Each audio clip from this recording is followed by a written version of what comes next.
एक युवा लड़का एक गांव में रहता था। उसका मन बार बार वही चीजें सोचने के लिए बहुत परेशान रहता था जो उसे सोचना नहीं था। वह अपने छोटे मोटे क्षणिक सुखों के लिए अधिकांश दिन का समय बर्बाद करता था और फिर बाद में इसका पछतावा करता था। लेकिन वह अगले दिन फिर से वही आदतें दोहराता था, बिना चाहते हुए भी। वह अपने माता पिता के एकमात्र बेटे थे। माता पिता धीरे धीरे बुढ़ापे में जा रहे थे और वह युवा हो रहा था, लेकिन वह कुछ ऐसा करने में सक्षम नहीं था जिससे उसके माता पिता उस पर गर्व महसूस करें। उसे यह मालूम था कि वह अपने समय और जीवन के साथ गलत कर रहा है, लेकिन वह खुद को बदल नहीं पा रहा था, चाहे उसने इतनी कोशिश कर ली हो। वह अपनी समस्याओं के बारे में दूसरे वयस्कों को बताता था और लोग विभिन्न सुझाव देते थे, लेकिन फिर भी कुछ नहीं बदल रहा था। अब उस लड़के को यह भी महसूस हो रहा था कि उसका बचा हुआ जीवन ऐसे मानसिक बोझ और बुरी आदतों के साथ बीतने जा रहा है। इसलिए अब वह बहुत दुखी और परेशान था। एक दिन अपनी विचारों में खोए हुए वह अपने गांव की तालाब के किनारे बैठा हुआ था। तभी उसका एक दोस्त पीछे से दौड़ते हुए आया और उसकी कंधे पर उत्साह से हाथ रखकर कहा, दोस्त, मैंने तुम्हारी सभी समस्याओं के लिए समाधान पाया है। अपने दोस्त की ओर से यह सुनकर लड़का बहुत खुश हुआ और उसने पूछा, मेरी समस्याओं के लिए तुमने कौन सा समाधान पाया है? लड़के का दोस्त बोला, ध्यान, ध्यान ही तुम्हारी सभी समस्याओं का समाधान है। लड़का बोला, ध्यान क्या है? दोस्त ने कहा, कल हमारे गांव में भिक्षा के लिए एक बौद्ध सन्यासी आए थे।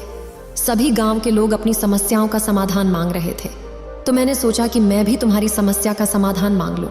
तो मैंने उस बौद्ध सन्यासी से पूछा कि मन को कैसे नियंत्रित करें। उस बौद्ध सन्यासी ने मेरे सवाल को सुनकर ज्यादा कुछ नहीं कहा, सीधे बस यही कहा कि ध्यान, ध्यान ही जीवन की सभी समस्याओं का समाधान है। मुझे लगा तुम ध्यान के बारे में जानते होगे, इसलिए मैंने उस बौद्ध सन्यासी से ध्यान के बारे में ज्यादा पूछा नहीं।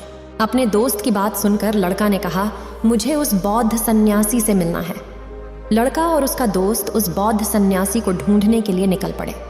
कई पूछताछ और प्रयास के बाद वे उस बौद्ध सन्यासी को एक पेड़ के नीचे ध्यान करते हुए पाते हैं। वे दोनों बौद्ध सन्यासी के पास जाते हैं और उनकी आंखें खुलने की प्रतीक्षा करते हैं। कुछ समय बाद जब बौद्ध सन्यासी अपनी आंखें खोलते हैं, वे उनके सामने नमस्ते करते हैं और कहते हैं, तुमने मुझसे कहा था कि ध्यान ही जीवन की सभी समस्याओं का समाधान है, लेकिन तुमने यह नहीं कहा कि ध्यान क्या होता है। बौद्ध सन्यासी ने कहा, ध्यान क्या है? मैं शब्दों में इसे समझा नहीं सकता, लेकिन अब क्योंकि तुम लोगों ने पूछा है तो मुझे कुछ बताना ही पड़ेगा। तो सुनो, ध्यान का अर्थ है कोई सवाल नहीं, कोई जवाब नहीं, कोई विचार नहीं, कोई भावना नहीं। यह एक स्थिति है जो हमें हमारी वास्तविकता के प्रति परिचय कराती है। इस स्थिति तक पहुंचने के बाद व्यक्ति के अंदर कोई सवाल या भ्रम नहीं बचता, क्योंकि उसके लिए सब कुछ स्पष्ट हो जाता है। वह अपने जीवन की व्यर्थता की पूर्ण जागरूकता हो जाता है। लड़का ने पूछा कि किसी कैसे ऐसी ध्यान स्थिति को प्राप्त किया जा सकता है। बौद्ध सन्यासी ने कहा, ध्यान बहुत आसान है, क्या तुम्हें बैठने का तरीका पता है? लड़का ने कहा, हाँ, मैं बैठ सकता हूँ। बौद्ध सन्यासी ने कहा, तो तुम कितनी देर तक बैठ सकते हो? लड़का ने कहा, मैंने कभी कोशिश नहीं की, लेकिन मैं जितनी देर चाहूं बैठ सकता हूं। बौद्ध सन्यासी ने कहा, रोजाना 1 घंटे तक अपनी आंखें बंद करके सीधे बैठो। लड़के ने पूछा कि बैठने का समय और स्थान कब होगा? बौद्ध सन्यासी ने कहा, कभी भी, कहीं भी, बस वह स्थान शांत और एकांत होना चाहिए। लड़का ने फिर पूछा, मेरे मन के ये गंदे विचार और बुरी आदतें कितने दिनों में दूर हो जाएंगी? बौद्ध सन्यासी ने कहा, अगर तुम एक दिन में 24 घंटे अपनी आंखें बंद करके बैठ सकते हो तो। लड़का बौद्ध सन्यासी से आगे चलता है और ध्यान करने के लिए बैठ जाता है। जब वह आंखें बंद करके बैठता है तो उसके मन में विभिन्न विचार उठने लगते हैं, जैसे कि ध्यान करने से वास्तव में लाभ होगा, क्या मैं अपनी बुरी आदतों को छोड़ूंगा या नहीं, कब तक सब मेरी इज्जत करेंगे, मुझे उससे प्यार है लेकिन वह मुझसे प्यार क्यों नहीं करती, काफी पैसे कमाने और गांव में सबसे अमीर आदमी बनने के लिए मैं क्या करूं?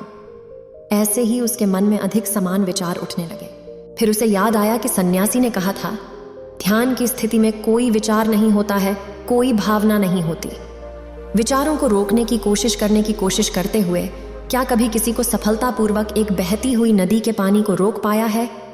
लड़का ने अपने विचारों को रोकने में भी सफल नहीं हो सका और आंखें खोलकर बैठ गया और सोचा कि उसने जीवन में अब तक बहुत कुछ किया है, लेकिन ऐसा मुश्किल काम कभी नहीं किया है। और वह बौद्ध सन्यासी बोल रहा था कि ध्यान करना इतना आसान है। लड़का फिर अपने घर से निकलता है और बौद्ध सन्यासी से मिलने जाता है और कहता है, तुमने कहा था कि ध्यान करना बहुत आसान है, लेकिन मेरे लिए यह दुनिया की सबसे कठिन चीज लगती है। जितना कोशिश कर रहा हूँ, विचार सिर्फ मन में दौड़ते ही जा रहे हैं। बौद्ध सन्यासी ने कहा, लेकिन किसने तुमसे कहा कि तुम्हें अपने विचारों को रोकना है? लड़का ने कहा, तो फिर विचारहीन स्थिति कैसे प्राप्त होगी? तुमने कहा था कि ध्यान में कोई विचार नहीं होते, कोई सवाल नहीं होते।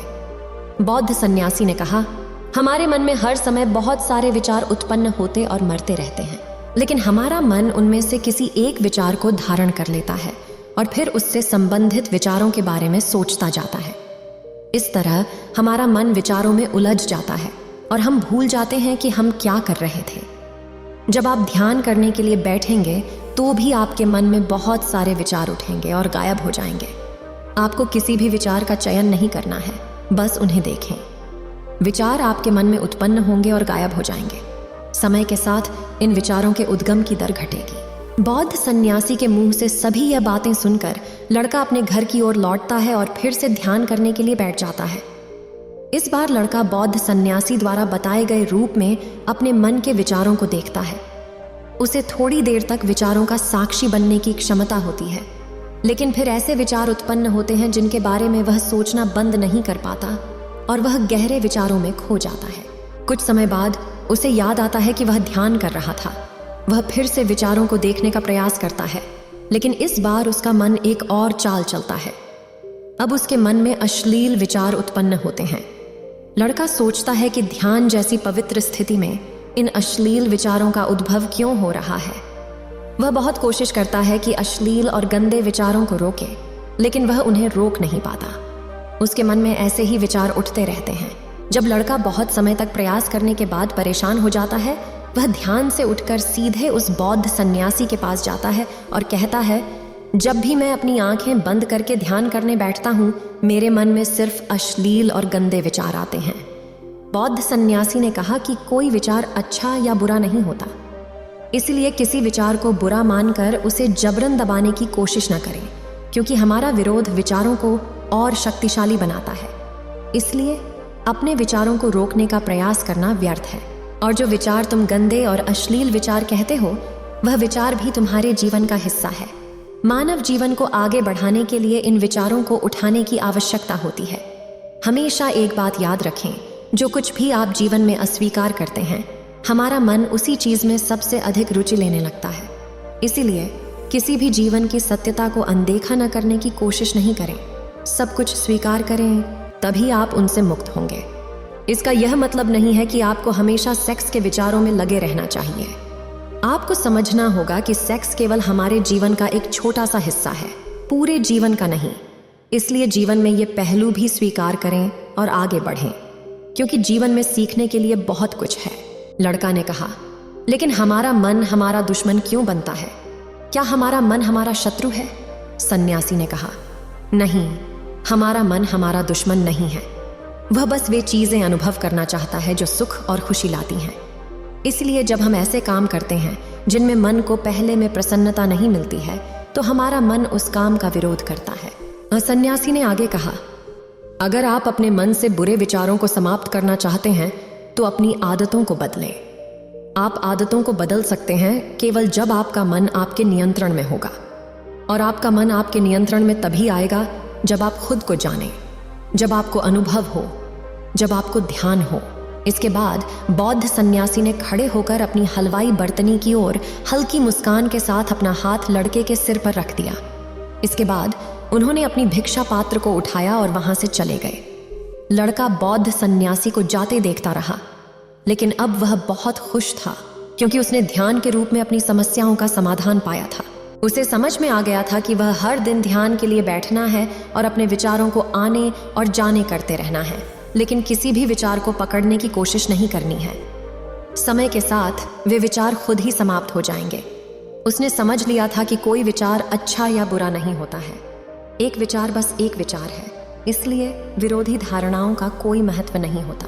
उम्मीद है आप सभी को यह वीडियो अच्छी लगी होगी। अगर आप बुद्ध के सच्चे विश्वासी हैं तो चैनल को सब्सक्राइब और वीडियो को लाइक करके कमेंट में नमो बुद्धा लिख दीजिए।